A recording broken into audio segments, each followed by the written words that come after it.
intaas kadib markii loo gudbo dhanka garsoorka ciidamada qalabka sida sanadkii tegay ee 2020 garsoorka ciidamada qalabka sida waxaa la horgeeyay oo dhageysi garmaqal ahaan loo geeyay 342 gal dacwadeed oo loo eedeeyay 538 eedeysane dadkaasi waxaa xorriyadoodii helo oo dib dambigii iyo eedii loo jeediyay loo waayay 140 eedeysane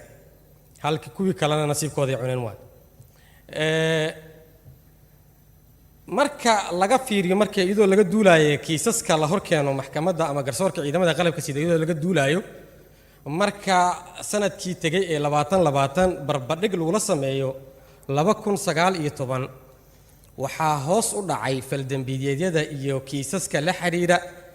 dilka iyo kuwa ay galaan argagixisada taas oo ka dhigan in hay'adaha amniga dadaal muuqdo ay halkaasi ka sameeyeen waxaase sare u kacay oo bato balaartay dambiyada la xiriira tuugaysiga ama burcadda iyo kufsiga taasoo hay'adaha amniga aan ka rabno oo aan ka doonayno ku amreyno in ay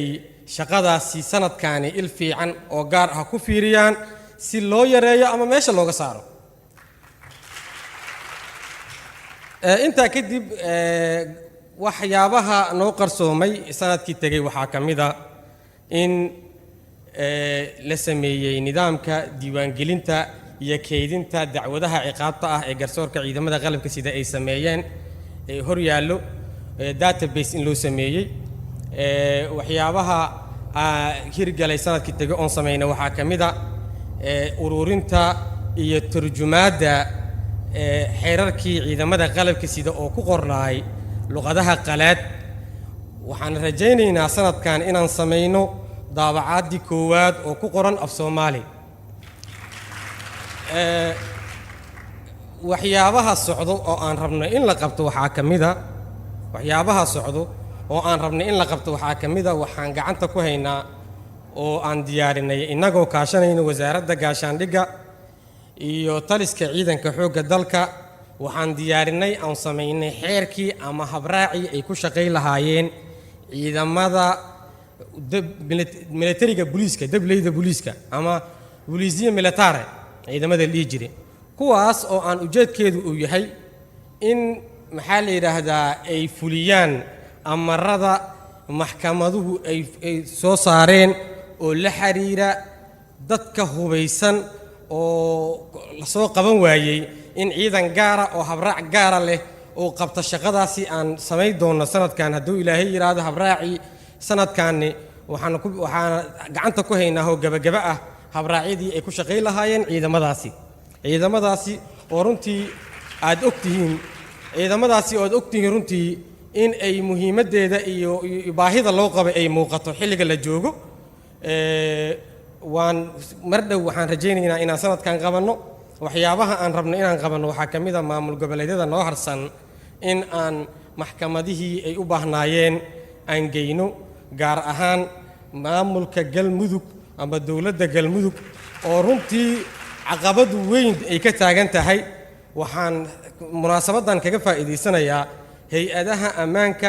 ee maamulkaasi galmudug waa inay soo qabtaan oo xiraan oo hor keenaan cadaaladda dadkii laga soo bilaabo saraakiishii laaye iyo kuwii shalay shacabka masaakiinta hay dilay waxaan ku talagalnay inaan maxkamad keenno meeshaasi maxkamad geyno maxkamadaasina shaqo la'aan ma naga deento haddii aanan la keenin dadkii dhibkaasi geystay waxaan u leexanaynaa in aan aadno qodobadii ahaa ninkii shaqadii loo diray ka soo bixi waaye waajib gudasho la'aan saraakiisha meesha joogta lagu qaadaa yaanan ku dheeraanin taasi waxyaabaha aan rajaynayno waxaa kamida in aan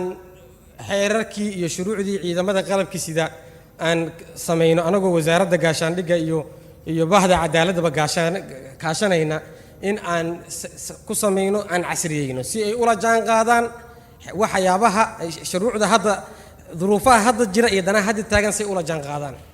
isla markaana loogu sameeyo oo loo waafajiyo axkaamta guud iyo mabaadi'da dastuurka jamhuuriyadda federaalka Soomaaliya loogana saaro maxaa la yiraahdaa waxyaabaha isdiidan ama duugoobay oo aan danta u ahayn xilliga la taagan yahay waxaan rajaynaynaa inaan sanooyinkan wax badan ka qabanno isla markaana golaha fulinta iyo sharci dejinta ama baarlamaankaba aan horgeyno si loo helo xeerar dhameystiran oo ciidamadu leeyihiin kuna qotoma dastuurka lana jaan qaadi karo waaqica iyo duruufta hadda la taagan yahay iyo wax la filanayaba inta kadib culeysyada garsoorka ciidamada heesto waxa ka ah dacwadaha ay qaadaan maxaa yeelay dacwadaha garsoorka ciidamadu wuxuu dusha u ritay dacwadihii asalka oo u lahaay oo ay ka mid ahaayeen kuwa ciidamadu ay galaan waxaa kaloo ku dheeri ah oo si ku meel gaara loogu wareejiyay oo u haya dacwadaha ciqaabta ah ay galaan kuwa argagixisada ah taas oo asal ahaan uusan asiga u lahayn sabab badan la sheegay oo duruufo amni ay kamid tahay iyo sababta ugu weyn oo aan kaga faa'iideysanayno xukuumadda ra'iisul wasaaraha iyo wasiirada oo ah in aanan la helin xeerkii la dagaalanka argagixisada arintaasi caqabad weyn iyo culeys weyn ay garsoorka ciidamada ku haysaa waxayna korsaarkaasi ama sida ku meel gaarkaasi oo loogu dhiibayne waxay ku tahay waxay ku haysaa culeys iyo duruuf amni oo qaas ah oo uusan la qabin hay'adaha kale ee dawladda oo dhan aad u mahadsantiin assalaamu calaykum waraxmatullaah Premier Wallet waa application cusub oo uu ku keenay Premier Bank faa'iidooyinka Premier Wallet waxaa ka mid ah waad iska diiwaangelin kartaa adigoo jooga goobtaada dadkaan account-ka ku lahayn bangiga Premier waa ay iska diiwaangelin karaan Premier Wallet dukaamada iyo ganacsiyada kala duwan ayaad wax uga iibsan kartaa lacagaha waxbarashada caafimaadka korontada ayaad ku bixin kartaa lacag ayaad u diri kartaa qof kale laguguna soo diri karaa si fudud account-kaaga iyo Mastercard-kaaga Premier Bank ayaad ku xiran kartaa kana maamulan kartaa